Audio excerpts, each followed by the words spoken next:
যন্ত্রণায় হযরত আবু বকরের চোখ থেকে পানি দরদর করে পড়ছে। রাসূলুল্লাহর ঘুম ভেঙে গেল। আল্লাহর নবী তাকিয়ে বলেন, আবু বকর, চোখে পানি কেন? বাড়ির কথা বুঝি মনে পড়ে গেছে? হযরত আবু বকর বলেন, ইয়া রাসূলুল্লাহ, আল্লাহর নামে কসম করে বলি, যেই দিন আমি ঈমান এনেছি ওই দিন থেকে আমার মা বাপ, আমার কোলে আমার সন্তান, আমার স্ত্রী, আমার জায়গা জমি ঘর বাড়ি, এমনকি আমার নিজের আত্মার চাইতে হুজুর আপনারে ভালোবাসি বেশি। তাহলে কাঁদো কেন? হযরত আবু বকর বলেন, হুজুর, বাড়ির জন্য কাঁদি না, ছেলেপেলের জন্য কাঁদি না, সাপে দংশন করেছে, যন্ত্রণায় কাঁদতেছি। আল্লাহ নবী সঙ্গে সঙ্গে মুখ থেকে থুতু বার করে যন্ত্রণার জায়গায় লাগাই দিলেন। সঙ্গে সঙ্গে যন্ত্রণা বন্ধ হয়ে গেল। হুজুর বললেন, আবু বকর, প্রথম যখন তোমার এই আঘাত করেছিল সাপে, আমাকে কেন তাড়াতাড়ি বলো নাই?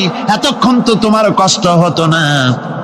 হযরত আবু বকর বলেন, ইয়া রাসূলুল্লাহ, ওটা তো সাপে কাটার যন্ত্রণা, ওই যন্ত্রণায় আমার রক্ত জ্বলতেছে, যন্ত্রণায় আমার কলেজাটা যদি ফেটেও যেত, আল্লাহর হাবিব আরাম ফরমাচ্ছিলেন, আমি তাকে আরামে বিঘ্ন ঘটাতে পারতাম না।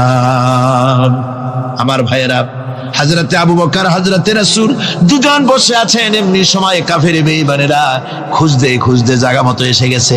একজনে বলে ভিতরে আছে, আর একজনে বলে নাই। পায়ের যদি থাকবে তাহলে মাকড়সায় জাল বুনালো কি করে?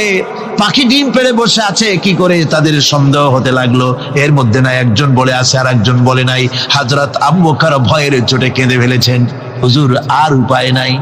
এই যে অবস্থা, এই অবস্থার ভেতরেও আল্লাহ নবী এতটুকু ঘাবড়ে যান নাই। শত্রুরা তরবারি নিয়ে এসেছে, সুযোগ পেলেই একটু তাকালেই দেখতে পাবে, তুলে মেরে ফেলে দেবে। আল্লাহর হাবিব মোটেই ধৈর্য হারালেন না, এতটুকুন হতাশ হলেন না। আল্লাহ পাকের হাবিব তার সাথীকে কি বললেন? তখন কোরআনে কারীম সূরা তাওবার মধ্যে আল্লাহ তা উদ্ধৃত করেছেন মুমিনদের জন্য, ইযহুমা ফিল গার ইয ইয়াকুলু লিসাহিবিহি লা তাহজান ইন্নাল্লাহা মা'ানা।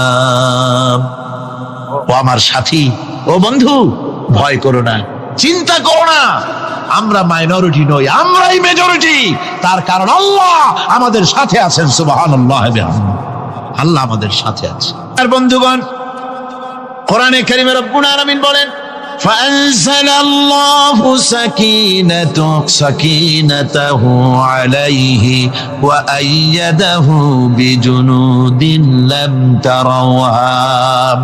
আল্লাহ পাক তার মনের মধ্যে গভীর প্রশান্তি এবং স্বস্তি দান করলেন, আর এমন সৈন্য দিয়ে সাহায্য করলেন যে সৈন্যদেরকে তোমরা দেখতে পাও না। এভাবে করে রব্বুল আলামিন মুমিনদের বিপদে আপদে মুসিবতে সব সময় আল্লাহ পাক মুসলমানদেরকে সাহায্য করেছেন। জোরে বলেন সুবহানাল্লাহ। মুমিনদের সাহায্যকারী আল্লাহ।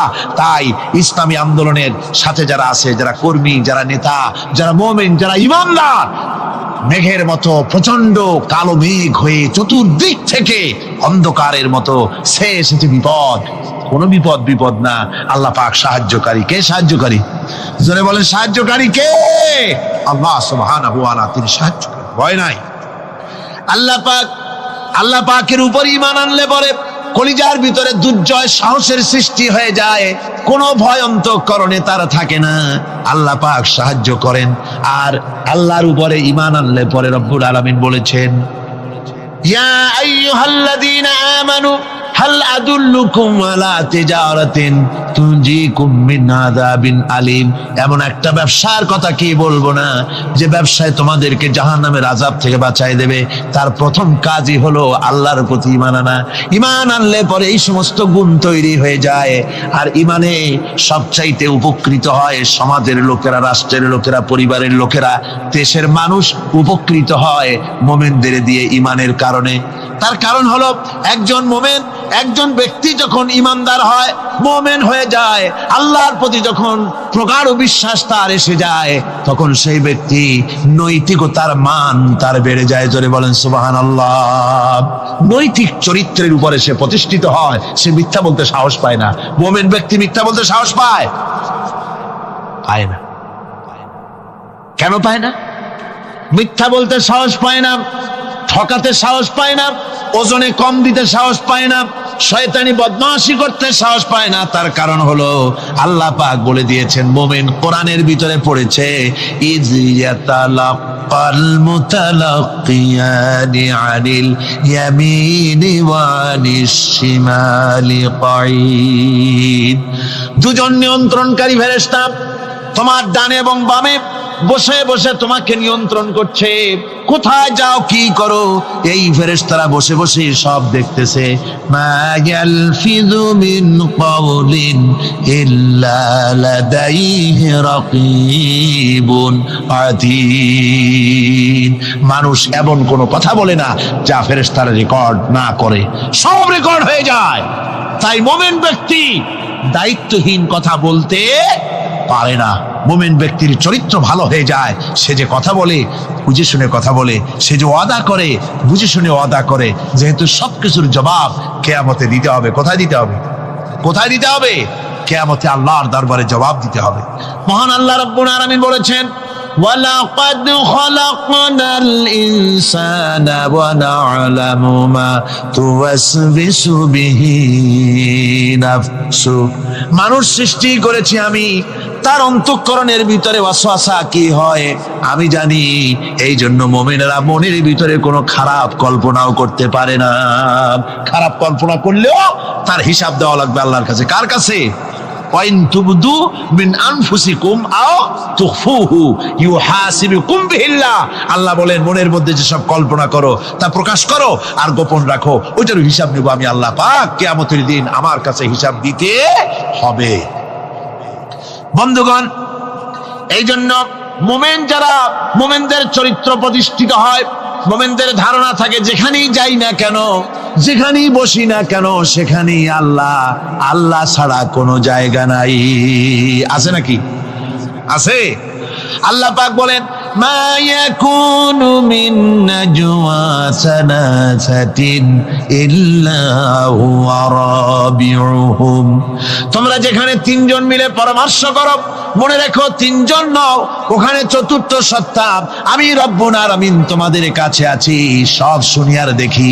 পাঁচজন যেখানে হও সেখানে আমি ষষ্ঠ। এর থেকে যদি কম হও, এর থেকে যদি বেশি হও, বান্দারে তুমি আছো যেখানে আমি আল্লাহ আছি সেখানে। উপায় নাই, সব জায়গায় আমি দেখতে পাচ্ছি। শুধু তাই নয়, রাত্রিবেলায় মানুষেরা গোপনে পরামর্শ করে, করে না? করে কিনা? রাতে রাতে পরামর্শ করে, এক জায়গায় বসে, হলের মধ্যে, পাহাড়ের মধ্যে, কোন জায়গায় বসে পরামর্শ করে। কি পরামর্শ?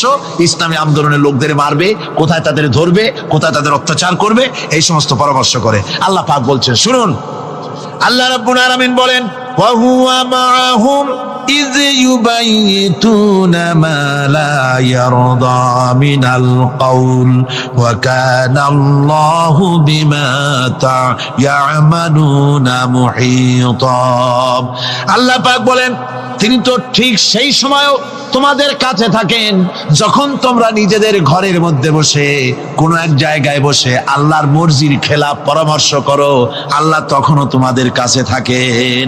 আল্লাহর ইহাতা থেকে, আল্লাহর কর্তৃত্ব থেকে বেরিয়ে যাওয়ার কোনো উপায় নাই। সুতরাং গোপনে বলেন, প্রকাশ্যে বলেন, যেভাবেই যা কিছু করা হোক না কেন, আল্লাহর কাছে আমাদের সমস্ত অপরাধগুলি ধরা হয়ে যায়। আর এটাই হচ্ছে ঈমানের সীমা পরিসীমা। তিলকা হুদুদাল্লাহি ফালা তা'তাদুহা। তিলকা হুদুদুল্লাহ, এটাই হচ্ছে আল্লাহর সীমানা। ঈমানের এই সীমারেখা বজায় রেখে, ঈমানের উপরে মজবুত করে কোনো ব্যক্তি, পরিবার, সমাজ, রাষ্ট্র যদি তৈরি হয়, তাহলে সেই সমাজই শান্তি আসে, সেই সমাজই আরাম আসে, সেই রাষ্ট্র শান্তিপূর্ণ হয়, সেখানে দিন কায়েম হয়, মানুষ সুখ সমৃদ্ধি খুঁজে পায়। সুতরাং আমরা আজকে আলোচনা করলাম ঈমানের কোয়ালিটি। কি আলোচনা করলাম? ঈমানের কোয়ালিটি। এই কোয়ালিটি দিয়ে যেন আল্লাহ আমাদেরকে ভরপুর করে দেন। জোরে বলেন আমিন। আরো জোরে বলেন আমিন। একবার রাসূল পাক সাল্লাল্লাহু আলাইহি ওয়াসাল্লামের কাছে একজন মুশরিক এসেছেন, তার কাছে একটা ভাঙা মূর্তি। হুজুর জিজ্ঞেস করলেন, তোমার মূর্তিটা ভাঙা কেন? লোকটি বলল যে, এটি হচ্ছে আমার খোদা, একে আমি সব সময় সাথে রাখি, না জানি কোন সময় কোন বিপদে পড়ি, এই জন্য সাথে রাখি বিপদ থেকে বাঁচার জন্য। পথিমধ্যে আমার প্রকৃতির ডাক এলো, পেশাব পায়খানায় যাওয়ার প্রয়োজন হলো, তো মনে করলাম এমন জায়গায় এই খোদা নিয়ে যাওয়া উচিত না, খোদাকে রাস্তার উপরে রেখে তারপরে গেলাম কাম সারতে। কাম সেরে এসে দেখি যে এইটার মাথা থেকে শুরু করে পা পর্যন্ত ভিজা। মনে করলাম খোদার শরীর ভিজা, না জানি নিশ্চয়ই কোনো পবিত্র বরকতপূর্ণ পানি হবে। তো এই বরকতপূর্ণ পানি আমি নিজে একটু টেস্ট করলাম, জিহ্বা দিয়া চাটলাম, খাইলাম, দেখলাম যে কেমন কেমন গন্ধ আসে, আর কি একটা টক টক জাতীয় বিশ্রী রকমের। তো মনে করলাম পবিত্র পানি এরকমের গন্ধ হবে কেন? এদিক ওদিক তাকালাম, তাকিয়ে দেখি দূরে একটা কুকুর দাঁড়ানো, তার নিচের থেকে পানি টপকাচ্ছে।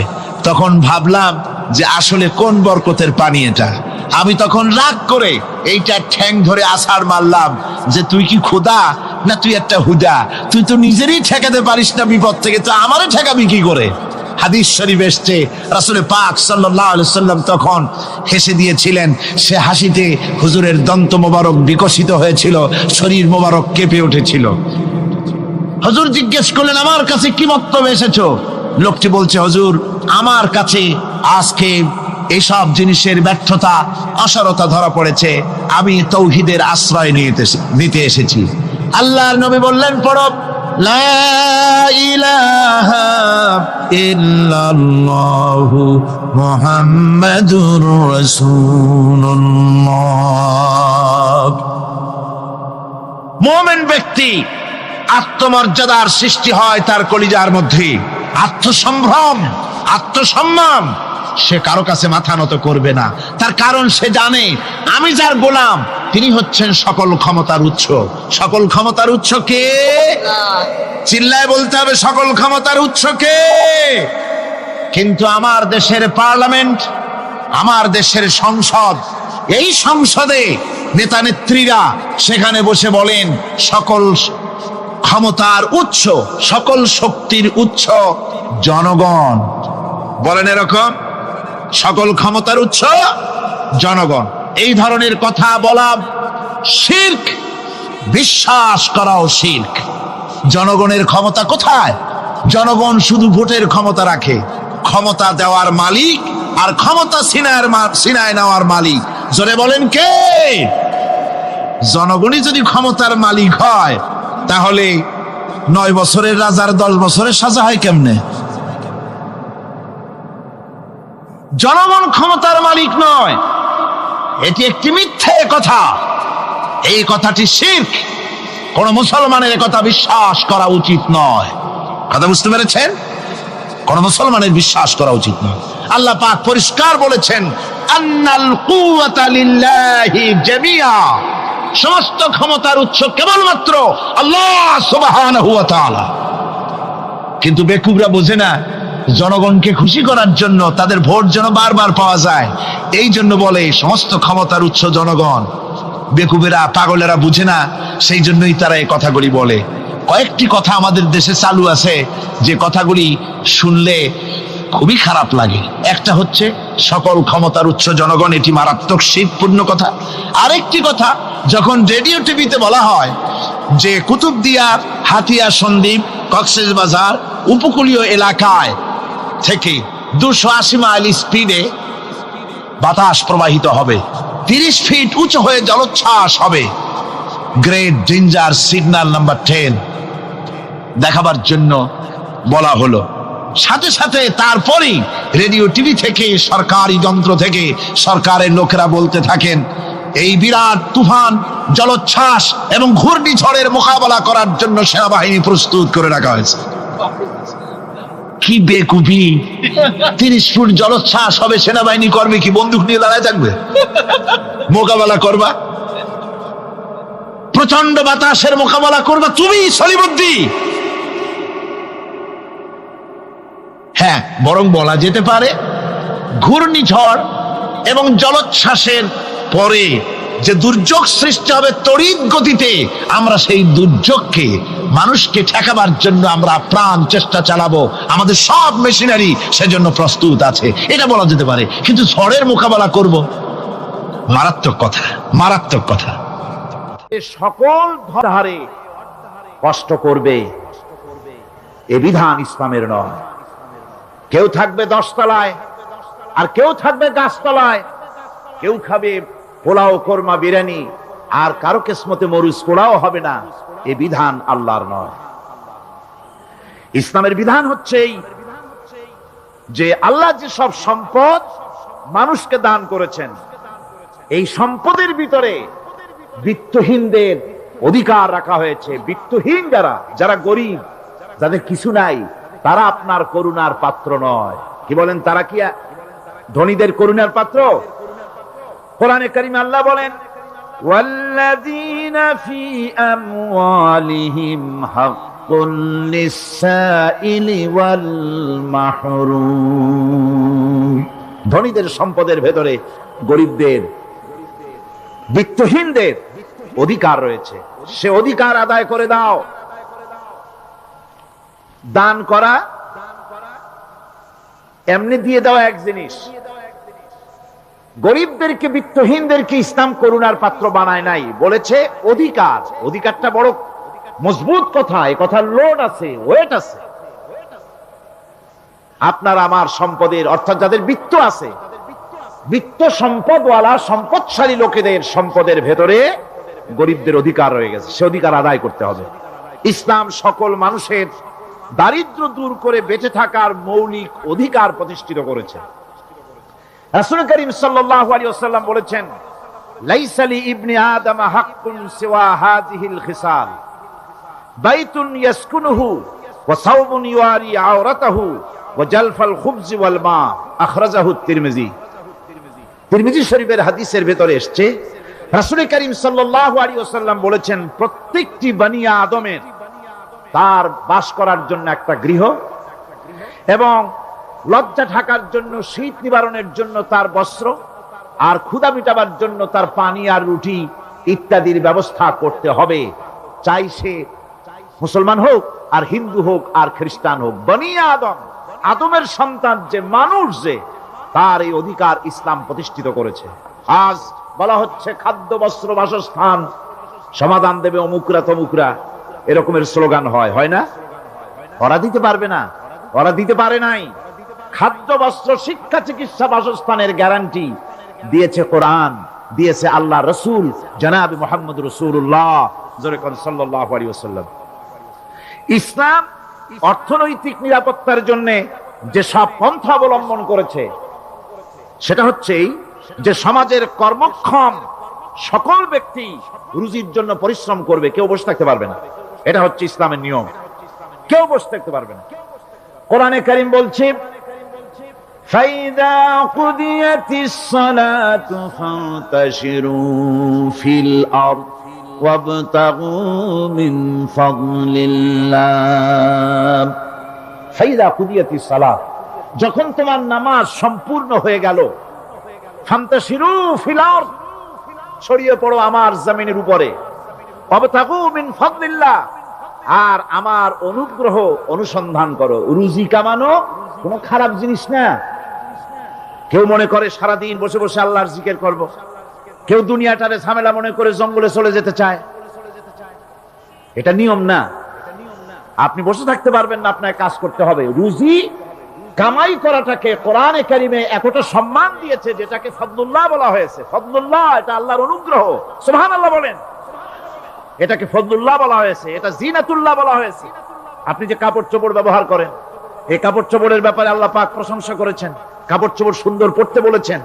তারপরে রুজি রোজগার হালাল করতে বলা হয়েছে, এবং রুজি কামাবার ব্যাপারে, হালাল ভাবে রুজি কামাবার জন্য ইন্সপিরেশন দেওয়া হয়েছে কোরআন এবং হাদিসে। রাসূল করিম সাল্লাল্লাহু আলাইহি সাল্লাম বলেছেন, আল কাসিবু হাবিবুল্লাহ, সহস্তে যে উপার্জন করে সে আল্লাহর বন্ধু। যে ব্যক্তি ঠেলা গাড়ি চালায়, কুলি মজুর, রিকশা চালায়, নিন্দা নাই, তাকে নিন্দা করা যাবে না। রিকশাওয়ালাও একটা গুরুত্বপূর্ণ দায়িত্ব পালন করছে। কুমার, কামার, তাঁতি, জেলে, ধোপা, নাপিত সবাই কাজ করছে। প্রত্যেক কাজের সম্মান ইসলাম দেয়। সুবহানাল্লাহ কোন। সমস্ত কাজের সম্মান আছে, শুধুমাত্র সম্মান নাই চুরির কাজের, ডাকাতির কাজের, সন্ত্রাসের কাজের, চাঁদাবাজির কাজের, মাস্তানির কাজের। এই সব কাজ নিন্দনীয়, এবং এই সব কাজ নিতান্ত বাজে কাজ। এ কাজের কোনো সম্মান নাই। সম্মান হচ্ছে নিজের হাতে কামাই করে সারা দিনে এক মুঠো খাবারও যদি খান, আপনার খাবারের চাইতে হালাল খাবার কারো হতে পারে না। আল্লাহর বন্ধু সোজা কথা না। আল কাসিম হাবিবুল্লাহ, সহস্ত উপার্জনের এত বরকত। সেজন্য অর্থনৈতিক নিরাপত্তার জন্য সমাজের প্রত্যেকটি কর্মক্ষম লোককে কাজ করতে হবে। কি করতে হবে? নামাজ পড়া হয়ে গেছে, এখন আর বসে থাকা চলবে না, নেমে পড়ুন কাজের জন্য, আল্লাহর অনুগ্রহ অনুসন্ধান করুন। এরপরে আল্লাহ পাক বলছেন, আমার অনুগ্রহ রুজি কামাও, আর রুজি কামাবার সময় ওয়াজকুরুল্লাহ যিকরান কাসীরা লাআল্লাকুম তুফলিহুন। আর জিকির করবা আমার বেশি, আমার জিকির করবা। বলা হচ্ছে রুজি অনুসন্ধান করো, আর বলা হচ্ছে আমার জিকির করো। তো জিকির আর রুজি সন্ধানের ভিতরে সামঞ্জস্য কি? সামঞ্জস্যটা হচ্ছে এই যে আপনি যখন উযকুরুল্লাহ কাসীরান, আপনাকে বেশি করে জিকির করতে হবে। জিকির মানে কি? স্মরণ করা। জিকির মানে কি? স্মরণ করা। আল্লাহকে স্মরণ করেন। রুজি যখন কামাতে যাবেন স্মরণ করবেন কারে? চিল্লায় কোন কারে? আপনি রুজি কামাবার জন্য চাকরি করতেছেন, অফিসে বসে যদি আল্লাহ রাব্বুল আলামিন আপনার স্মরণে থাকে, তাহলে ঘুষ খাওয়া আপনার জন্য সম্ভব হবে না। কথা ঠিক কিনা? আল্লাহ পাক বলছেন, রুজি কামাবার জন্য তুমি যে পরিশ্রম করবে, ওই পরিশ্রমের সময় বেশি বেশি জিকির করো, আমারে স্মরণ রাখো। অফিসে বসে যখন তুমি কাজ করবে, আমি যদি স্মরণে থাকি, তাহলে তুমি ঘুষ খাইতে পারবে না। তুমি জমিন চাষ করবে, জমিন চাষ করার সময় আমি যদি তোমার স্মরণে থাকি, জমিনের আইল ঠেলা তোমার পক্ষে সম্ভব হবে না। যত রকমের রুজির রোজগারের পথ আছে, আমাকে স্মরণ করো, খারাপ পথ থেকে বাঁচো, হালাল ভাবে রুজি কামাও। হালাল রুজির ভিতরে আল্লাহ রাব্বুল আলামিন বরকত দিয়া দিবেন। আর কাজ করার জন্য বলা হয়েছে, রাসূল করিম সাল্লাল্লাহু আলাইহি ওয়াসাল্লাম বলেছেন, ইজা সাল্লাইতুমুল ফাজরা ফালা তানুমু আন তালবি আরযাকিকুম। ফজরের নামাজ পড়া হয়ে গেছে, ঘুমায়ো না। আমাদের একটা আম অভ্যাস হয়ে গেছে ফজরের নামাজ পড়ে ঘুমানো। হাদিস শরীফে বলা হচ্ছে, ফজরের নামাজ পড়া হয়ে গেছে, ঘুমায়ো না। রুজি তালাশ করো, রিজিক তালাশ করো, নিজের সাহায্য করো, অন্যকে সাহায্য করো, নিজের সংসারের জন্য কাজ করো, অন্যের জন্যও করো। হালাল ভাবে রুজি কামাই করে বউকে একটা ব্লাউজ কিনে দিয়েছেন, একটা শাড়ি কিনে দিয়েছেন, বাচ্চাকে ক্লাসের বই কিনে দিয়েছেন, বাজার থেকে মাছ তরিতরকারি কিনে, অক্ষম ব্যক্তিদেরকে সহযোগিতা করবে। যারা নাকি উপার্জন করতে পারে না, ওই জাতীয় লোকদেরকে তারা সহযোগিতা করবে। ওয়ায়াকফুলু গানিয়ুহুম ফাকিরাহুম। সেই সমাজের যারা নাকি সামর্থ্যবান, তারা রোজগার করবে এবং গরিবদেরকে সহযোগিতা করবে। আল্লাহর নবী বলেছেন, সে ব্যক্তি মুমিন নয়, সে ব্যক্তি মুমিন নয়, সেই ব্যক্তি মুমিন নয়। সাহাবায়ে কিরাম হতচকিত হয়ে উঠলেন, প্রশ্ন করলেন, নবীজি কোন ব্যক্তি মুমিন নয়? আল্লাহর নবী বলেন, যেই ব্যক্তি পেট পুরে আরাম করে ঘুমায় গেল, এ কথা জানার পর যে তার প্রতিবেশী না খেয়ে শুয়ে আছে, ক্ষুধার যন্ত্রণায় কাতরাচ্ছে, এ কথা জানার পরে যেই মুসলমান ব্যক্তি আরাম করে পেট ভরে খেয়ে ঘুমায়, সে কখনো মুমিনের দাবি করতে পারে না, মুমিন হতে পারে না। কত বড় কথা! ইসলাম মানুষকে তাকিদ করেছে তার প্রতিবেশীর উপরে লক্ষ্য রাখার জন্য, তার প্রতিবেশীকে লক্ষ্য রাখার জন্য, গরিব মানুষের প্রতি লক্ষ্য রাখার জন্য। রাসূল করিম সাল্লাল্লাহু আলাইহি ওয়াসাল্লাম বলছেন, আইয়ু রাজুলিন মাতা দিয়ান বাইনা আগনিয়ায়ে ফাকাদ বারিয়াত মিনহুম জিম্মাতুল্লাহি ওয়া রাসূলুহু। আল্লাহর নবী বলেন, কোন ধনী ব্যক্তিদের মাঝে কোন গরিব প্রতিবেশী যদি না খেয়ে মারা যায়, তাহলে ওই এলাকার বিত্তশালী লোকদের সাথে আল্লাহর সমস্ত সম্পর্ক, রাসূলের সব সম্পর্ক ছিন্ন হয়ে যায়। কে বলতে পেরেছে এত বড় কথা? মানুষের অর্থনৈতিক নিরাপত্তার জন্য কত বড় কথা বলেছে ইসলাম, বলেছে বিশ্বনবী জনাবে মুহাম্মদ রাসূলুল্লাহ সাল্লাল্লাহু আলাইহি ওয়াসাল্লাম। আল্লাহ রাব্বুল আলামিন বলেন, ধনীদের হাতে যেন সম্পদগুলি পুঞ্জীভূত হয়ে না যায়, কাইলা ইয়াকুনা দুলাতাম বাইনাল আগনিয়াই মিনকুম। তোমাদের ধনীদের হাতে যেন সম্পদগুলি, সমাজের সম্পদগুলি যেন পুঞ্জীভূত না হয়, সেগুলি বরং ছড়িয়ে আস্তে করে যেন সমস্ত গরিব জনসাধারণের কাছে যেতে পারে সে ব্যবস্থা করতে হবে। যাকাত প্রদানের মাধ্যমে ধনীদের কাছ থেকে নিয়ে গরিবদেরকে দিয়ে দিতে হবে। আর বুখারী শরীফের সারা ফাথুল বারীতে হাফেজ ইবনে হাজার আসকালানী রাহিমাহুল্লাহ তিনি বলেছেন, যাকাত যদি ধনীরা না দেয়, যদি কেউ দিতে বাধা দেয়, ফামানিমতানা উখিযাত বিহি কাহরান, যদি যাকাত না দেয় জবরদস্তি করে যাকাত আদায় করে নিবে গভর্নমেন্ট। যাকাত দিতেই হবে। মুনকিরিনে যাকাত, যারা যাকাত দিতে অস্বীকার করেছিল, হযরতে সিদ্দিক আকবর, হযরতে আবু বকর সিদ্দিক রাদিয়াল্লাহু তাআলা আনহু, তিনি তাদের সম্পর্কে বলেছিলেন, ওয়াল্লাহি লাউ কাতিলান্না মান ফাররাকা বাইনাস সালাতি ওয়াজ যাকাত, অবশ্যই আমি ওই সম্প্রদায়ের লোকের বিরুদ্ধে যুদ্ধ ঘোষণা করব যারা নামাজ আর যাকাতের মধ্যে পার্থক্য সূচিত করবে। যারা নামাজ তো পড়বে কিন্তু যাকাত দিবে না, সরকারের কাছে যাকাত আদায় করবে না, তাদের বিরুদ্ধে যুদ্ধ ঘোষণা করব। ইসলামী সরকার যদি প্রতিষ্ঠিত হয় তাহলে এই যাকাত আদায় করা হবে।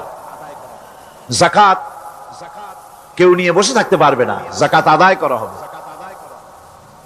আমাদের দেশে নিয়ম মাফিক যদি যাকাত আদায় করা হতো, এই দেশ যদি ইসলামী গভর্নমেন্ট হতো, আল্লাহ যেন দয়া করে দেন, কন্যা আমিন। আল্লাহ পাক যদি দয়া করে দেশটার ইসলামী রাষ্ট্র বানায় দেন, তাহলে যাকাত তো আদায় করে নেওয়া হবে। যাকাত দিতে আপনি বাধ্য, গরিব মানুষ থাকবে না। এখনো বাংলাদেশের নিয়ম মাফিক যদি যাকাত আদায় করা হয়, নিয়ম মাফিক মানে সোনার যাকাত, রূপার যাকাত, নগদ ক্যাশের যাকাত, ফসলের ওষুধ সঠিকভাবে যদি আদায় করা হয়, তো একেবারে কম করে হলেও 1000 কোটি টাকা যাকাতের টাকা কালেকশন হতে পারে। এটা কি কম কথা? 1000 কোটি টাকা, এই টাকা আদায় করা হচ্ছে না। এই টাকা আদায় না করার কারণে যে শূন্যতার সৃষ্টি হচ্ছে, এই ভ্যাকুয়ামকে পূর্ণ করার জন্য এগিয়ে এসেছে 7 সমুদ্র 13 নদীর উপর থেকে এনজিওরা এসে আমাদের দেশে, সব এনজিও খারাপ আমি তা বলি না, বহু এনজিও আছে যারা এদেশের উন্নয়নের, আর্থসামাজিক উন্নয়নের জন্য তারা প্রচেষ্টা করছে। রাস্তাঘাট, স্কুল, কলেজ, চিকিৎসা ইত্যাদির দিকে কাজ করছে। যতগুলি এনজিও আমাদের দেশে আছে তার ভিতরে 52টা এনজিও গোনা বাছা যারা ইসলামের প্রকাশ্য দুশমন, আর এর শীর্ষস্থানে আছে ব্র্যাক।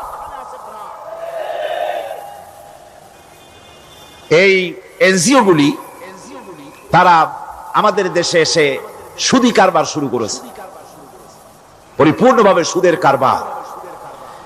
ব্যাংকের থেকে যদি আপনি লোন নেন তাহলে 15 or 17% ইন্টারেস্ট দিতে হবে।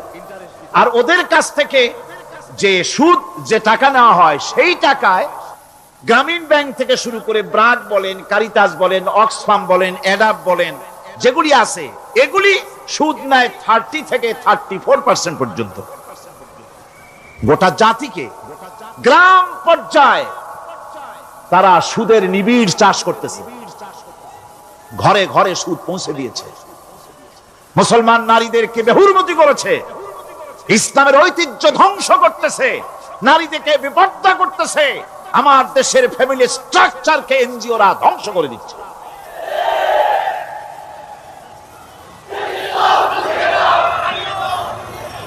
সুতরাং এনজিওরা এই সুযোগটা পেত না।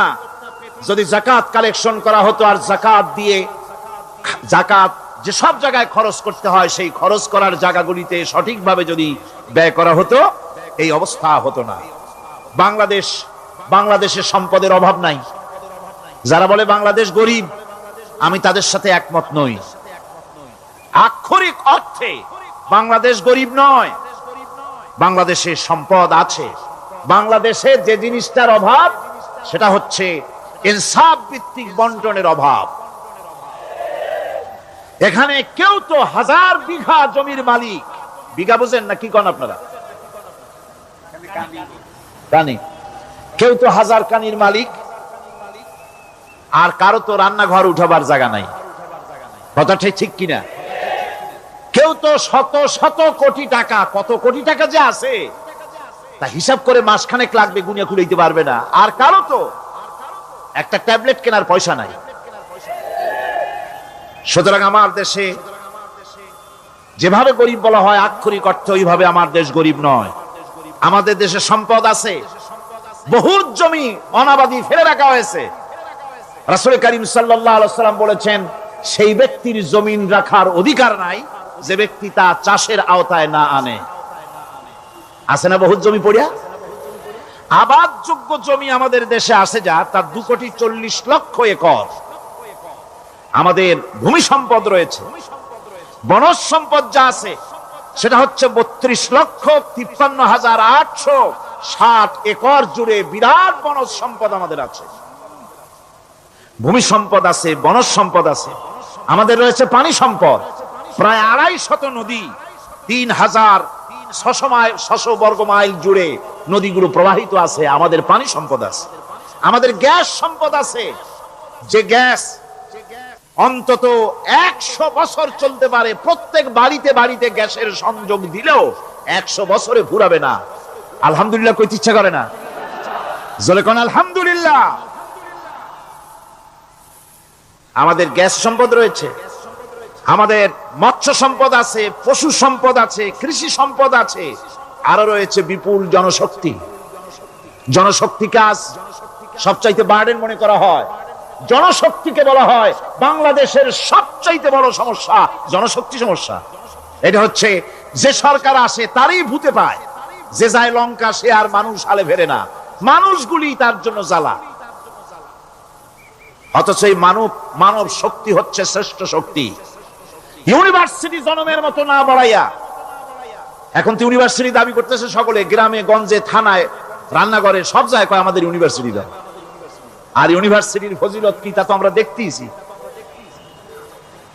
এর থেকে বেশি করে পলিটেকনিক ইনস্টিটিউট, ভোকেশনাল ইনস্টিটিউট ইত্যাদি যদি বানানো হতো, ভিক্ষার হাতকে কর্মীর হাতে যদি পরিণত করা যেত, মানুষগুলিকে যদি কর্মক্ষম করা যেত, তাদেরকে যদি মডার্ন টেকনোলজি যদি শিক্ষা দেওয়া যেত, তাহলে এই মানব শক্তি রপ্তানি করে বা পৃথিবীর বিভিন্ন দেশ থেকে মূল্যবান বৈদেশিক মুদ্রা অর্জন করা যায়।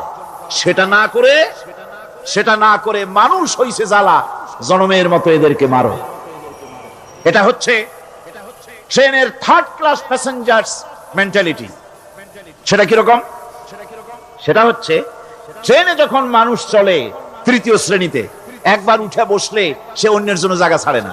জায়গা খালি আছে, আরেকজন এসে বললে ভাই আমার একটু বসতে দাও, কয় না ভাই এখানে লোক আছে। আসলে কিন্তু লোক নাই। আপনি যদি বলেন যে সেই লোক আসলে আমি জায়গা ছেড়ে দেবো, ততক্ষণ তো বসি। আপনি বসলেন, এরপরে আপনি তো বুঝছেন যে লোকটা ফাঁকিতেছে, ওই চিন্তা আপনার মধ্যেও ঢুকবে। আর একজন আসবে, বসার জায়গা আছে, আপনি বলবেন না এখানে জায়গা নাই। ট্রেনের থার্ড ক্লাস প্যাসেঞ্জারদের যে মন মানসিকতা, বর্তমান মুসলিম দেশগুলির সরকার প্রধানেরা ঠিক ট্রেনের থার্ড ক্লাস প্যাসেঞ্জারদের চাইতেও থার্ড ক্লাস। মানব শক্তিকে কাজে লাগাবার চিন্তা না করে উল্টা চিন্তা তারা করছেন। এত সম্পদ থাকা সত্ত্বেও বাংলাদেশ আজ যে অভাব সৃষ্টি হয়েছে তা কৃত্রিম, এবং তা সৃষ্টি হয়েছে এটা এর একমাত্র দায়ী এর জন্য রাজনৈতিক ষড়যন্ত্র। রাজনৈতিক ষড়যন্ত্রের কারণেই এই অভাব সৃষ্টি হয়েছে। গোড়া থেকেই আমাদের এই দেশটি ষড়যন্ত্রের শিকার। প্রথমে ব্রিটিশ বেনিয়ারা 200 বছর পর্যন্ত গোলামীর জিনজির পরিয়ে দিয়েছে। 200 বছর গোলামীর পর দ্বিজাতি তত্ত্ব এবং মুসলিম সংখ্যাগরিষ্ঠতার ভিত্তিতে 47-এর আজাদি, তারপর পশ্চিমাদের শোষণ বঞ্চনা থেকে মুক্তি লাভের জন্য 71-এর আজাদি, এরপরে দেশের 90% হচ্ছে মুসলমান। 90% কারা? চিল্লায় বলেন না কারা?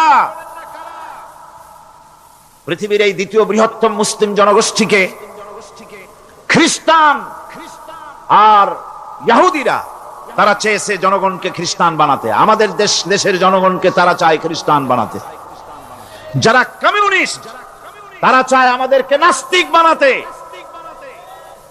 আর পার্শ্ববর্তী দেশের পেইড এজেন্ট যারা আমাদের দেশে আছে তারা চায় পৃথিবীর নিকৃষ্টতম কুহুরি মতবাদ, ধর্ম নিরপেক্ষ মতবাদের মাধ্যমে গোটা জাতিকে ধর্ম থেকে দূরে সরিয়ে দিতে চায়।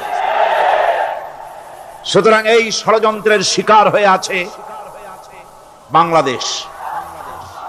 বাংলাদেশের এই আর্থসামাজিক প্রেক্ষাপটে ইসলামের বিধান ছাড়া, আল্লাহর দেওয়া বিধান ছাড়া এর কোনো মুক্তি নাই। যেমন একটা সমাজ আসবে, খাব্বাব চিন্তা করো না, আমি কসম করছি এমন একটা সমাজ প্রতিষ্ঠিত হবে যেই সমাজে চুরি, ডাকাতি, জেনা, ব্যভিচার, হত্যা, ধর্ষণ কোনো ভয় থাকবে না।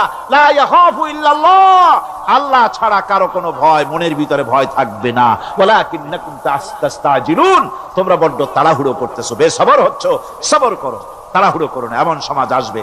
রাসূলুল্লাহ এরকম একটা সমাজ গোটা পৃথিবীবাসীকে উপহার দিতে পেরেছিলেন না পারেন নাই? পেরেছিলেন কিনা? সেই কথাই আল্লাহ রাব্বুল আলামিনের কথার সঙ্গে বার মিলান। লাইসাল বিররা আন তুওয়াল্লু বুজুহাকুম কিবালাল মাশরিকি ওয়াল মাগরিব, পূর্ব পশ্চিমে কত মাথা ঘুরালে, চেহারা ঘুরালে এটাই কিন্তু তোমার পুণ্যবান হওয়ার জন্য, নেককার হওয়ার জন্য যথেষ্ট নয়। বরং যথেষ্ট হলো আল্লাহর প্রতি ঈমান আনো, কিতাবের প্রতি, পরকালের প্রতি, ফেরেশতার প্রতি, নবীদের পরে ঈমান আনো, আর আল্লাহর মহব্বতে, আল্লাহর প্রেমে উদ্বুদ্ধ হয়ে আর একটা বড় কাজ করো, সেটা হলো ওয়াতাল মালা আলা হুব্বিহি যাবিল কুরবা ওয়াল ইয়াতামা ওয়াল মাসাকিন ওয়াবনাস সাবিল ওয়াস-সাইলিনা ওয়া ফির রিকাবি ওয়া কামাস সালাতা ওয়া আতাজ যাকাত ওয়াল মুফুনা বিআহদিহিম إذا عاهدوا والصابرين في البأساء والضراء وحين البأس أولئك الذين صدقوا وأولئك هم المتقون।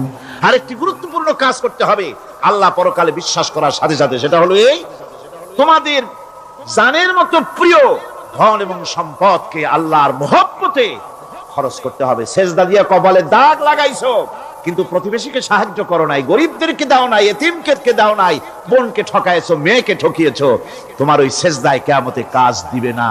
প্রকৃতপক্ষের নেককার পুণ্যবান হওয়ার জন্য গরিব জনসাধারণকে সহযোগিতা করতে হবে। এরপরে মাঝখান থেকে যেটা বাদ দিয়েছিলাম, বলেছিলাম নামাজ এবং যাকাত। আমি যাকাতটা কালকে আগে নিয়ে এসেছিলাম, নামাজটা ছিল আগে। সেই নামাজটা যেহেতু আলাদা একটা বিষয় হবে, আর যাকাতটা সাদকার সাথে সামঞ্জস্য আছে, সেই জন্য যাকাত আর সাদাকার কথাটা একসঙ্গে মিলাই বলেছিলাম। এখন শুরু করছি নামাজ। সালাত, সালাত এর আবিধানিক অর্থ হচ্ছে কোন জিনিসের দিকে মুখ ফিরানো। সালাতের অর্থ হচ্ছে নিকটবর্তী হওয়া, মুখ ঘুরানো, মুতাওয়াজ্জা হওয়া। ওই যে হযরত ইব্রাহিম আলাইহিস সালাম বলেছিলেন, ইন্নী ওয়াজ্জাহতু ওয়াজহিয়া লিল্লাযী ফাতারাস সামাওয়াতি ওয়াল আরদ। জানেন আপনারা? পড়েন, ইন্নী ওয়াজ্জাহতু ওয়াজহিয়া লিল্লাযী ফাতারাস সামাওয়াতি ওয়াল আরদা হানিফা ওয়ামা আনা মিনাল মুশরিকিন। নিশ্চয় আমার মুখ ঘুরাই দিলাম তার দিকে যিনি আকাশ এবং জমিনের স্রষ্টা, সব কিছুর মালিক যিনি, তার দিকে আমি মুতাওয়াজ্জা হলাম। নামাজের অর্থই হচ্ছে মুতাওয়াজ্জা হওয়া, মুখ ঘুরিয়ে দেওয়া, চেহারা ঘুরিয়ে দেওয়া। আর নামাজের আরেক অর্থ হচ্ছে নিকটবর্তী থেকে আরো নিকটবর্তী হওয়া। আমরা কি নিকটবর্তী হতে চাই? না বুঝলে কবেন কি? নিকটবর্তী হইতে চাই কার? আল্লাহ। আমরা কি আল্লাহর নিকটবর্তী হতে চাই? আল্লাহ রাব্বুল আলামিন বলেন, নিকটবর্তী হতে হলে ওয়াসজুদ ওয়াকতারিব, সেজদা দাও আর সেজদার মাধ্যমে আমার নিকটবর্তী হয়ে যাও। সিজদা দিলেই আল্লাহর নিকটবর্তী হওয়া যায়। কোন সুবহানাল্লাহ। সাহাবী, আল্লাহর নবীর সাহাবী প্রশ্ন করেছেন, নবীজি বান্দা কখন আল্লাহর নিকটবর্তী হয়ে যায়? নবীজি বলেছেন, বান্দা যখন সিজদা দেয় তখন আল্লাহর বান্দার মাঝে কোনো হিজাব থাকে না, একদম আল্লাহ পাকের নিকটবর্তী হয়ে যায় বান্দা যখন সিজদায় পড়ে যায়। সুতরাং নামাজ হচ্ছে নিকটবর্তী হওয়া, সালাত এটা হচ্ছে নিকটবর্তী হওয়া। নামাজ ফরজ হওয়ার কারণ হচ্ছে এই যে মানুষ আল্লাহর বান্দা বা গোলাম হিসেবে সৃষ্টি হয়েছে, তাই একমুখী হয়ে রবের বন্দিগি করা এটা হচ্ছে তার স্বাভাবিক একটা প্রকৃতি। আল্লাহ রাব্বুল আলামিন এই প্রকৃতির দাবি মিটাবার জন্যই নামাজের ব্যবস্থা করেছেন। মানুষের ফিতরত, মানুষের নেচার, মানুষের ফিতরত হচ্ছে এই যে কারো না কারো কাছে মাথা নত করা, হাত জোড় করা, মাথা নত করা, সার্বভৌমত্বের মালিক কাউকে মনে করা, হাত জোড় করতে হলে, মাথা নত করতে হলে, সার্বভৌমত্বের মালিক হিসেবে কাউকে গ্রহণ করতে হলে আল্লাহর বিকল্প কেউ আছে নাকি? ইসলামের মূল দাওয়াতটা হলো ফিতরাত অনুযায়ী দাওয়াত দেওয়া হয়েছে, মানুষ যেন মাথা নত করে, গোলামি করে। এজন্য আল্লাহ রাব্বুল আলামিন বলেছেন যে আমি মানুষ এবং জিনকে সৃষ্টি করেছি, তার কারণটাই হলো মা খালাকতুল জিন্না ওয়াল ইনসা ইল্লা লিয়াবুদুন। মানুষ আর জিন জাতিকে সৃষ্টি করা হয়েছে ইবাদতের জন্য, গোলামির জন্য। ইবাদত আর গোলামি এটাই করতে হবে, গোলামি করতে হবে, দাসত্ব করতে হবে। আর এই দাসত্ব, আল্লাহর আনুগত্যই গোলামির দাওয়াত দিয়েছেন দুনিয়ার সব নবীরা। কোন নবী বলেন নাই যে আমার গোলামি করো। কেউ বলেছেন? বলেন জোরে, কেউ বলেছেন? আল্লাহ পাক বলেন ওয়ালাকাদ বা'আসনা ফি কুল্লি উম্মাতির রাসূলা আন ইবুদুল্লাহা ওয়াজতানিবুত তাগুত। প্রত্যেক জাতির জন্য আমি রাসূল প্রেরণ করেছি, তারা মানুষকে দাওয়াত দিয়েছেন এই কথা বলে যে এক আল্লাহর গোলামি করো, তিনি ছাড়া কোনো ইলাহ নাই, আইনদাতা নাই, বিধানদাতা নাই, তার গোলামি, তার সামনে মাথা নত করে না। আর প্রত্যেক নবীর যুগেই নামাজ রোজা শরীয়তের মধ্যে ছিল। নামাজ রোজা কম বেশি প্রত্যেক নবীর জামানায় আল্লাহ পাক এটাকে বাধ্যতামূলক করেছিলেন। নামাজ রোজা যাকাত সব নবীদের জন্য বাধ্যতামূলক ছিল, তার উম্মতের জন্য বাধ্যতামূলক ছিল। নামাজ হচ্ছে তাওহীদের অবশ্যম্ভাবী এক বহির্প্রকাশ। তাওহীদের জন্য তাওহীদবাদী মানুষ যারা, তাদেরকে নামাজ আদায় করতেই হবে। আকীদা বিশ্বাসের দিক থেকে তাওহীদ যদি হয় পুরা দ্বীনের মূল উৎস, তাহলে আমলের দিক থেকে নামাজ হচ্ছে পুরা দ্বীনের মূল ভিত্তি। নামাজ হচ্ছে আমলের মূল ভিত্তি, এর বাস্তবায়ন ছাড়া দ্বীন পূর্ণ হয় না। নামাজ মুমিনের কেবলমাত্র একটি উত্তম আমলই নয়, বরং নামাজ হচ্ছে ঈমানের মূল ভিত্তি। যার কাছে নামাজ নাই তার কাছে কিছুই নেই। রাসূল করিম সাল্লাল্লাহু আলাইহি ওয়াসাল্লাম বলেছেন যে নামাজ যে ব্যক্তি পড়ে না, আল্লাহ পাকের সাথে তার কোনো সম্পর্ক বাকি থাকে না। সুতরাং এই নামাজটা হচ্ছে এই যে একমাত্র একাগ্র চিত্তে আদবের সাথে আল্লাহর সামনে রুজু হয়ে যাওয়া। কোরআনে কারীম বলছে মুনিবিনা ইলাইহি ওয়াত্তাকুহু ওয়াকিমুস সালাতা ওয়া লা তাকুনু মিনাল মুশরিকিন। তোমরা আল্লাহর দিকে রুজু হয়ে যাও এবং তাকে ভয় করে অন্যায় কাজ থেকে বিরত থাকো, আর নামাজ কায়েম করো, মুশরিকদের অন্তর্ভুক্ত হয়ে যেও না। নামাজ কায়েম করা, নামাজের আদেশ কোরআনে কারীমের মধ্যে আল্লাহ পাক বহু জায়গায় করেছেন। ঈমানের পর নামাজই হচ্ছে সবচেয়ে বড় জরুরি। একজন মানুষ ঈমান আনলো, যেমন কালকে একজন ঈমান এনেছে, ঈমান আনার সাথে সাথে তার প্রথম কাজ কি বলুন? বলেন প্রথম কাজ কি? ফজরের নামাজের আগে একজন ইসলাম কবুল করলেন, তার প্রথম দায়িত্ব নামাজকে আদায় করে দেওয়া, ফজরের নামাজ পড়াম। জোহরের আগে কেউ ঈমান আনলো, তার প্রথম দায়িত্ব জোহরের নামাজ আদায় করা। আসরের নামাজের আগে ঈমান এনেছে, তার প্রথম দায়িত্ব হলো আসরের নামাজ আদায় করা। তার মানে হলো ঈমান আনার পর একজন ঈমানদারের প্রথম দায়িত্ব হচ্ছে নামাজ। গুরুত্বপূর্ণ বিষয়, খুব ভালো করে শুনতে হবে, ইয়াদ রাখতে হবে প্রত্যেকটি মুসলমানের। এই নামাজ কি জিনিস, কেমনে আদায় করতে হবে, আদায় না করলে কি হবে, গুরুত্বপূর্ণ এই কথাগুলি প্রত্যেকের স্মরণ রাখতে হবে। হযরত মূসা আলাইহিস সালামকে আল্লাহ রাব্বুল আলামিন ওহী প্রদান করলেন। যেদিন ওহী দিলেন, ওহী দিয়ে সেই মুহূর্তে আল্লাহ পাক তাকে শোনালেন, ইন্নানি আনাল্লাহ লা ইলাহা ইল্লা আনা ফা'বুদনি ওয়া আকিমিস সালাতা লিযিকরি।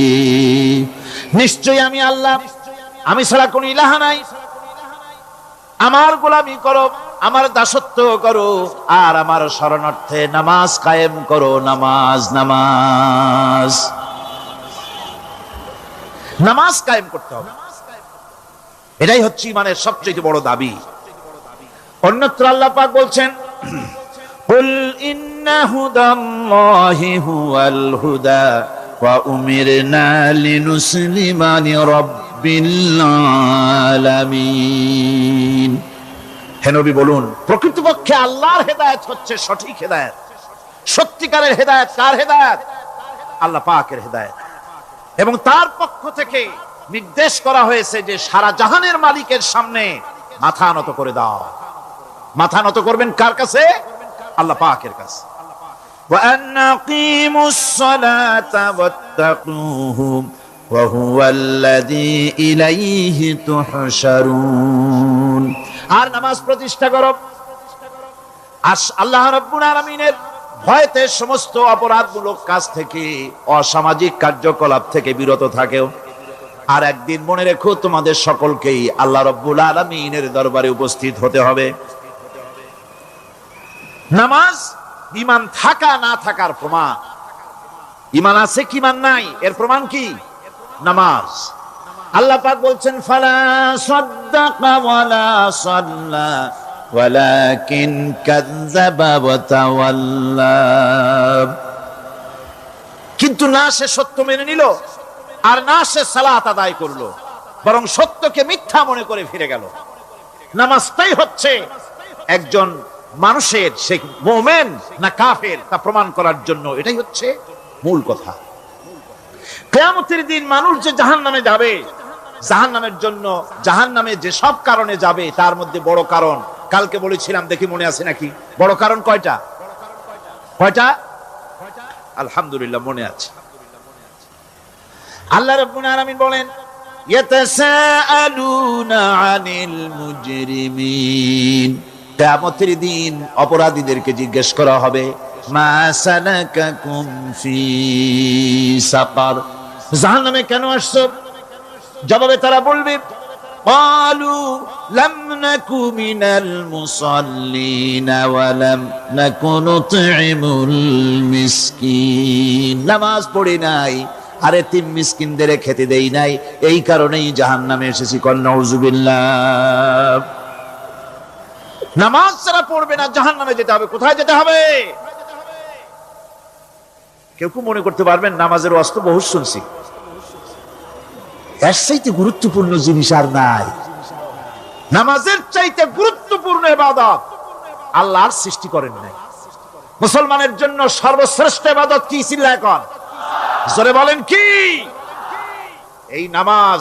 আকসার মানুষের নামাজ হয় না।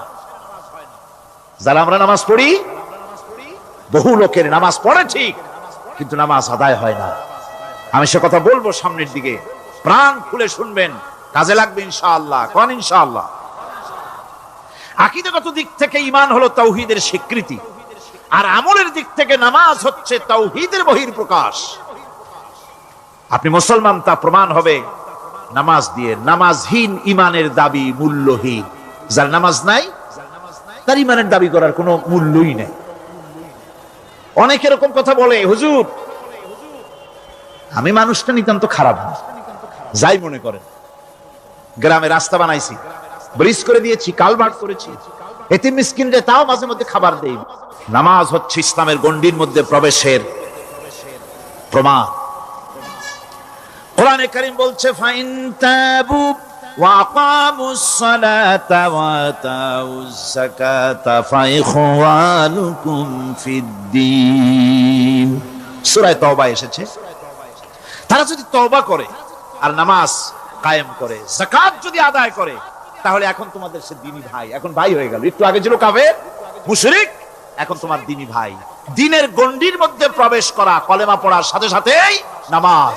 নামাজ হচ্ছে দ্বীনের প্রধান গেট, দ্বীনের প্রধান তোরণ। দ্বীনের মধ্যে প্রবেশ করার জন্য এই গেট দিয়ে প্রবেশ করতে হবে। সুতরাং এই নামাজের এতই গুরুত্ব দেওয়া হয়েছে। ইসলাম যদি ক্ষমতায় আসে, আল্লাহ যেন এনে দেন, জোরে কোন আমিন। ইসলাম যদি ক্ষমতায় এসে যায়, রব্বুল আলামিন তাফসীরের মাহফিল, কোরআন সামনে নিয়ে আশা করে তোমার দরবারে দোয়া করি, এই বিশাল জনসমুদ্রের দোয়া কবুল করো মাবুদ গো, এই বাংলাদেশকে ইসলামের দেশ বানাইয়া দাও। আকাশ ফেরে নাজিল হয়ে যাবে। আর এই অর্ডার যে দেওয়া হবে, নামাজ পড়বেন, নামাজ পড়বেন সেখানে। থানায় যখন আজান হবে, থানায় আজান হয়ে গেছে, থানার স্টাফ পুলিশ যারা আছে জামাতে খাড়া হয়ে যাবে, ইমামতি করবেন ওসি সাহেব। এসপির অফিসে এসপি সাহেব ইমামতি করবেন, ডিসি সাহেব তার অফিসে ইমামতি করবেন, মন্ত্রী সেক্রেটারিয়েট ইমামতি করবেন, প্রেসিডেন্ট বঙ্গভবন ইমামতি করবেন, বিশ্ববিদ্যালয়ের ভাইস চ্যান্সেলরের ইমামতিতে সে জায়গার মুসলমান ছাত্র ছাত্রী, শিক্ষক শিক্ষয়িত্রী এক জামাতে নামাজ আদায় করবে। এই যদি হয় চিত্র দেশের, অপরাধ থাকবে? থানায় ওসি সাহেব নিজেই যদি জামাতের ইমামতি করেন, এইভাবে নামাজ আদায় করেন পুলিশদের নিয়ে জামাতে, ঘুষ আর খাবে তারা? এসপি সাহেবের অফিসে, ডিসি সাহেবের অফিসে মন্ত্রীরা যদি এভাবে নামাজ কায়েম করে, তাহলে কি অন্যায় অপরাধ কিছু থাকবে সমাজে? থাকবে না। সুতরাং নামাজ বাধ্যতামূলক করে দেওয়া হবে। নামাজ বাধ্যতামূলক, সকলকে নামাজ পড়তে হবে। নামমাত্র মুসলিম জাতির রাষ্ট্র ক্ষমতা গ্রহণ করাই হলো ইসলামী শাসন ব্যবস্থা নয়। ইসলাম ক্ষমতায় গিয়া অমুসলিমদের উপরে শাসন জারি করবে, আর অন্যান্য সরকারের মতো আমোদ ফুর্তি করে রাস্তাঘাট বানায় টানায় সিটে শুয়ে থাকবে, তা না। রাস্তা হবে, ঘাট হবে, কলেজ হবে, সব হবে, কিন্তু যারা মুসলমান তাদেরকে নামাজ পড়তে হবে। গোটা জনগণকে শাসক আর শাসিত উভয় গোলাম হবে আল্লাহ। উভয় গোলাম হবে কার? তখন প্রেসিডেন্টের বাবার ক্ষমতা নাই নিজের কোন আইন চালু করে, পার্লামেন্টের বাবার ক্ষমতা নাই ইসলামের বিরুদ্ধে টু শব্দটি করতে পারে। সেখানে শাসক আর শাসিত,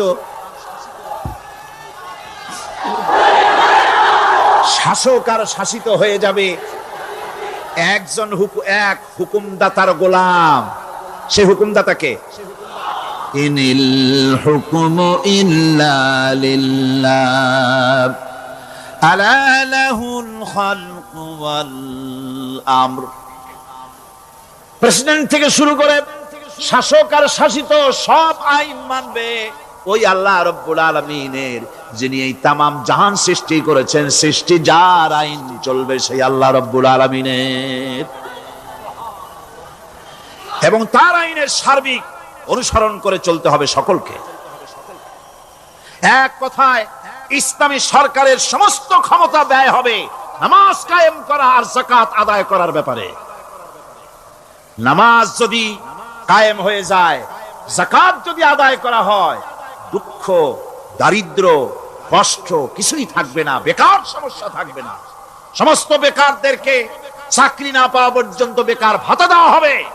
বুড়ো মানুষেরা যখন বুড়ো হয়ে যায়, ছেলের কাছে আদর নাই, বউর কাছে কদর নাই, আর ছেলে বউ বদদোয়া করতে থাকে, বুড়েরা মরে না কেন? আছেন আমাদের সমাজ। ইসলামী সরকার এলে পরে এই বৃদ্ধ মানুষদের ব্যবস্থা করা হবে, তাদের প্রতি এই ধরনের অসদাচরণ কেউ করতে সাহস পাবে না। সুতরাং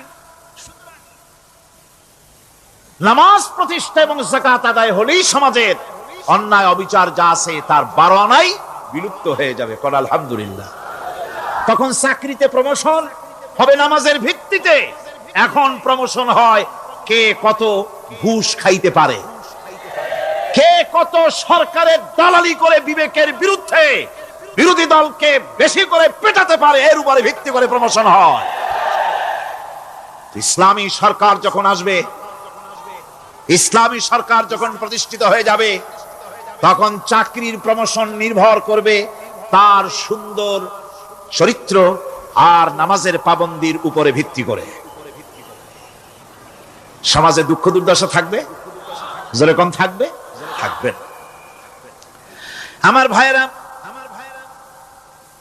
নামাজ হচ্ছে আল্লাহ রাব্বুল আলামিনের সাহায্য লাভের একমাত্র মাধ্যম। আল্লাহর কাছে যদি সাহায্য পেতে চাই তাহলে নামাজ লাগবে। লাগবে কি কোন?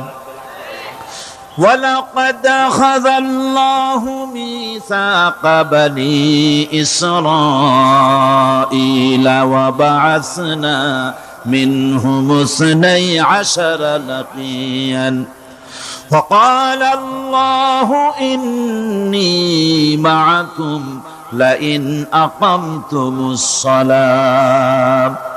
আল্লাহ পাক বলেন, বনি ইসরাইলদের নিকট আমি ওয়াদা নিয়েছিলাম, তোমরা যদি মানুষদেরকে অসামাজিক কার্যকলাপ থেকে যদি তোমরা ফিরাইতে পারো, মানুষদেরকে অসামাজিক কার্যকলাপ থেকে তোমরা ফিরাবে। 12টা গোত্রের জন্য 12 জন নকিব নির্দিষ্ট করে দেওয়া হলো, তাদের দায়িত্ব দেওয়া হলো।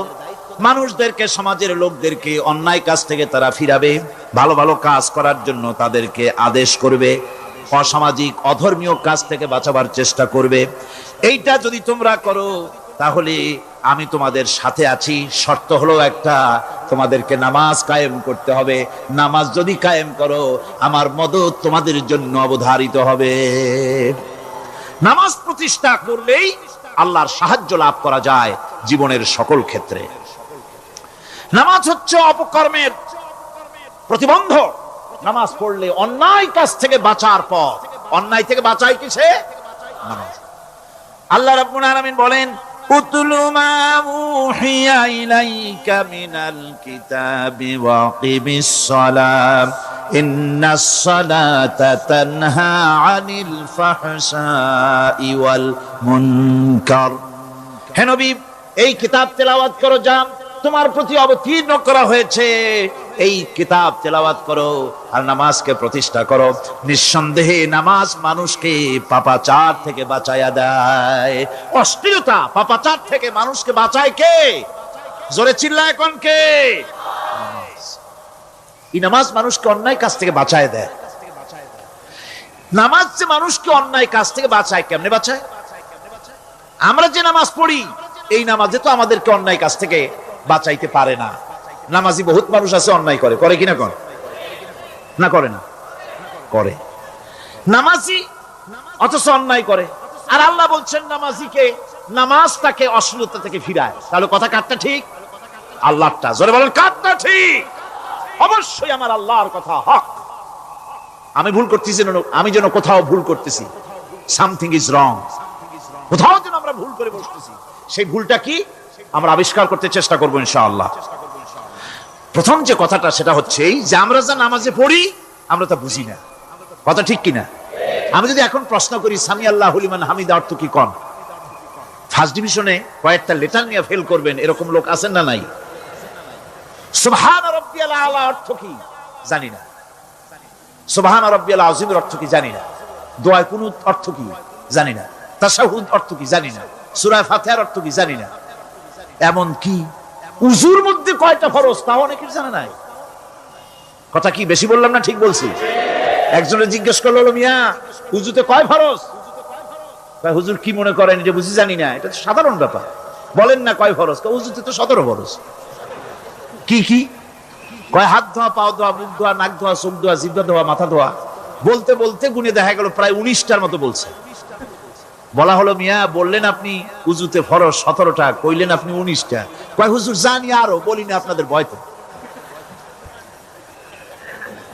উযু জানে না, নামাজ জানে না, তাকেই নামাজ কেমনে ফিরাবে অন্যায় কাজ থেকে? কথা বুঝতে পেরেছেন? নামাজে কি পড়ি? নামাজে দাঁড়ায় গেলাম, আল্লাহু আকবার অর্থ কি? চিল্লায় কন্না আল্লাহু আকবার। এরকম না, মুসলমানের মতো গলা ছেড়ে দিয়ে চিৎকার দিয়ে বলেন আল্লাহু আকবার। এই আল্লাহু আকবার, আল্লাহ সর্বশ্রেষ্ঠ, তার চাইতে বড় আর কেউ নাই।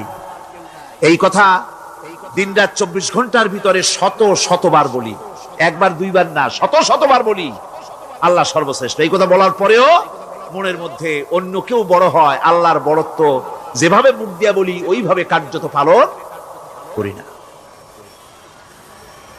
নামাজে আল্লাহু আকবার বললাম, এরপরে সানা পড়লাম, তারপরে সূরা ফাতিহা পড়লাম। সূরা ফাতিহার ভিতরে যে সমস্ত কথাগুলি বললাম সেই কথাগুলি বুঝি না, কি বলেছি তাও জানি না। এরপরে সুবহান রাব্বিয়াল আলা বলেছি, সুবহান রাব্বিয়াল আযীম বলেছি, সামি আল্লাহু লিমান হামিদা বলেছি, অর্থ কি জানি না। আল্লাহ তা শুনতে পান, যে ব্যক্তি আল্লাহর প্রশংসা করেন তিনি তা শুনতে পান। নামাজের মধ্যে আইডিয়া দেওয়া হচ্ছে, তুমি যে আল্লাহর জন্য নামাজ পড়তেছো, প্রশংসা করতেছো, এটা এমন নয় যে আল্লাহ পাক দেখছেন না বা শুনতেছেন না। তুমি যা বলতেছো, প্রশংসা করতেছো, আল্লাহ পাক তা শুনতে পাচ্ছেন। সামি আল্লাহু লিমান হামিদা,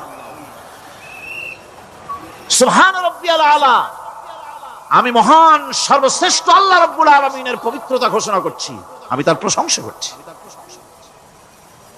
সূরা ফাতিহার কি আমরা বলি আপনারা ব্যাখ্যা দেখে বুঝে নিয়েন, সেগুলি আমি এখানে বলে বাকি কথা সব শেষ করতে পারবো না। এরপরে আমরা নামাজের মধ্যে দোয়া কুনুত পড়ি। সেই দোয়া কুনুতে যে কি ওয়াদাটা করি, অন্তত আমার তো মনে হয় সাধারণ মানুষের মধ্যে 99.9 লোকেরা জানে না দোয়া কুনুতে কি পড়ে, অর্থ বোঝে না। দোয়া কুনুতের মধ্যে বলা হচ্ছে আল্লাহুম্মা ইন্না নাস্তাঈনুকা, হে আল্লাহ আমি তোমার কাছে সাহায্য চাই। কার কাছে সাহায্য চাই? আল্লাহর কাছে সাহায্য চাই। নামাজের ভিতরে বলতেছেন, এই কথা যদি অর্থ আপনি জানতেন যে তোমার কাছে সকল ব্যাপারে সাহায্য চাই তোমার কাছে, এই কথাটা যদি মনে প্রাণে বুঝতেন, তাহলে দুনিয়ায় কোনো মাজারে গিয়া মরা জিন্দা মানুষের কাছে গিয়া নিজের ছেলে মেয়ে চাইতেন না, চাকরির উন্নতি চেতেন না। আপনি নামাজের ভিতরে বলতেছেন আপনার কাছে, আয় আল্লাহ আপনার কাছে সর্বপ্রকারের সাহায্য আপনার কাছে চাই। নামাজের ভিতরে কিসের মধ্যে বলতেছেন? বিশ্বাস যদি করতেন, যদি বুঝতেন, তাহলে যত বড় পীর আসুক দেশ থেকে আর বিদেশ থেকে, সন্তান চাওয়ার জন্য পাগল হয়ে পায়ের উপরে পড়ে থাকতেন না, আল্লাহর কাছেই চাইতেন। কার কাছে চাইতেন? এরপরে বলতেছেন ওয়ানাস্তাগফিরুকা, তোমার কাছে ক্ষমা চাই, গুনাহ করেছি, অনেক গুনাহ করেছি, তোমার কাছে ক্ষমা চাই, কারণ সাহায্য করতে পারো তুমি, গুনাহ মাফ করতে পারো তুমি। গুনাহ মাফ করার ক্ষমতা কি আছে পৃথিবীর কারো? আকাশে জমিনে আল্লাহ ছাড়া মানুষের গুনাহ কেউ মাফ করতে পারে? এরপরে বলতেছি ওয়ানুমিনু বিকা, আয় আল্লাহ আমি তোমার উপরে ঈমান এনেছি, পরিপূর্ণভাবে তোমার উপরে ঈমান এনেছি। ওয়ানাতাওয়াক্কালু আলাইক, আর তোমার উপরেই কেবলমাত্র ভরসা করেছি। ঈমান এনেছি তোমার উপরে, ভরসা করছিও তোমার উপরে। এই কথাগুলি যদি আমরা বুঝতাম তাহলে আত্মাটা বড় হয়ে যেত, মাথাটা আল্লাহ ছাড়া কারো সামনে নত হতো না। ঠিক না বেটি? আল্লাহ ছাড়া কারো সামনে মাথা নত হতো না। আল্লাহর উপরই ভরসা, তোমার উপর ভরসা করছি, তোমার উপরই ঈমান এনেছি। এরপরে বলছি ওয়ানুসনি আলাইকাল খায়র, সর্বপ্রকার কল্যাণের সাথে তোমার প্রশংসা করতেছি। ওয়ানাশকুরুকা, আর তোমার কৃতজ্ঞতা স্বীকার করছি, আমি তোমার শুকর আদায় করি, সর্ব ব্যাপারে তোমার শুকর আদায় করি। আর কি করি? ওয়ালা নাকফুরুকা, আমি কুফরি করি না, অকৃতজ্ঞ নই, আমি তোমার কৃতজ্ঞ বান্দা, আমি অকৃতজ্ঞ নই। একথা আপনি নামাজের মধ্যে বলেন, কিন্তু কৃতজ্ঞতা স্বীকার করেন না। আল্লাহ যে ছেলে দিয়েছে শুকর আদায় করেন না, আল্লাহ যে সুন্দরী বউ বা ভালো বউ দিয়েছেন শুকর আদায় করেন না, আল্লাহ সন্তান দিয়েছে শুকর আদায় করে না, আল্লাহ রাব্বুল আলামিন চাকরি দিয়েছেন, বাড়ি দিয়েছেন, জায়গা দিয়েছেন, জমিন দিয়েছেন, যৌবন দিয়েছেন, স্বাস্থ্য দিয়েছেন, শুকর আদায় করে না। আল্লাহ পাক বলেন, বান্দারে যে অবস্থায় থাকো শুকর আদায় করো, লাইন শাকারতুম লাযীদান্নাকুম ওয়া লাইন কাফারতুম ইন্না আযাবী লাশাদীদ। আমার নিয়ামতের শুকর যদি আদায় করো আমি বেশি করে বাড়ায় দেব, আর যদি শুকর আদায় না করো তাহলে মস্ত বড় শাস্তি রেখে দিয়েছি। সব ব্যাপারে শুকর আদায় করো, আমার নিয়ামতের শুকর আদায় করো। চোখ দিয়ে দেখতে পাও, কও আলহামদুলিল্লাহ। মুখ দিয়ে কথা বলতে পারো, কও আলহামদুলিল্লাহ। যা খাও মজা লাগে, বলো আলহামদুলিল্লাহ। কাজ করতে পারো, বলো আলহামদুলিল্লাহ। সব ব্যাপারে আল্লাহর শুকর আদায় করতে হবে। শুকরিয়া আদায় করলে রব্বুল আলামিন তারে আরো বাড়ায় দিবেন। এই কথাই বলতেছি, আল্লাহ শুকর করি, আর তোমার সাথে আমি কুফরি করি না, কৃতজ্ঞ আমি নই। ওয়া নাখলাউ ওয়া নাতরুকু মান ইয়াফজুরুকা, আর আমি ওয়াদা করতেছি এই কথা, তোমার সাথে যারা প্রকাশ্য দুশ্মনী করে, যারা প্রকাশ্য গুনার মধ্যে লিপ্ত আছে আর তোমার সাথে দুশ্মনী করে, ওদের সাথে আমার সমস্ত সম্পর্ককে ছিন্ন করে দিলাম। দেখছেন নামাজে কি কইলেন আপনি? আপনি নামাজে কত বড় কথা বললেন। ওয়ানাতুরুকু মাইয়া ফুজুরুকা, আয় আল্লাহ আমি ওয়াদা করছি তোমার সাথে যারা দুশ্মনী করে, যারা প্রকাশ্য গুনাহ করে, তাদেরকে আমি পরিত্যাগ করছি, তাদের সাথে আমার কোনো সম্পর্ক নাই। এই কথা বলার পরে আপনার সম্পর্ক কার সাথে একটু চিন্তা করেন তো। আপনার বন্ধু কারা? ইলেকশন আসলে ভোট দেন কাদেরকে? কাদের চা খাওয়ান, কাদের চান্দা দেন? একটু চিন্তা করেন, অঙ্কের সাথে মিলাই নেন। তাহলে দেখুন, মুখে বলে এক কথা, কাজে করে আর একটা। আরে কি কয়? চিল্লায় কোন, আরে কি কয়? আর এই মুনাফিকি করতেছেন কার সাথে? আল্লাহর সাথে। কোন নাউজুবিল্লাহ। নামাজে কি পড়েন সেটা যদি জানতেন, অবশ্যই আল্লাহ রাব্বুল আলামিনের কথা কার্যকরী হয়ে যেত। ইন্নাস সালাতা তানহা আনিল ফাহশাই ওয়াল মুনকার। নামাজ মানুষকে পাপের কাজ, অশ্লীলতা থেকে ফিরাতে পারে। আল্লাহ ইন্না বসায়ছেন, নিশ্চয়ই, বেশক, অবশ্যই নামাজ পাপ থেকে ফিরাবে। কিন্তু কেমনে ফিরাবে নামাজ তো বুঝি না। নামাজ তো বুঝি না, খালি সেজদা দেয় জনমের মতো। আর সেজদা কি? নামাজে যদি দেখে ইমাম দেরি করতেছে, আত্তাহিয়াত পড়তে দেরি হয়ে যাচ্ছে, পিছন থেকে সিগন্যাল মারে, ঠিক কিনা? বেয়াদব, বেয়াদব।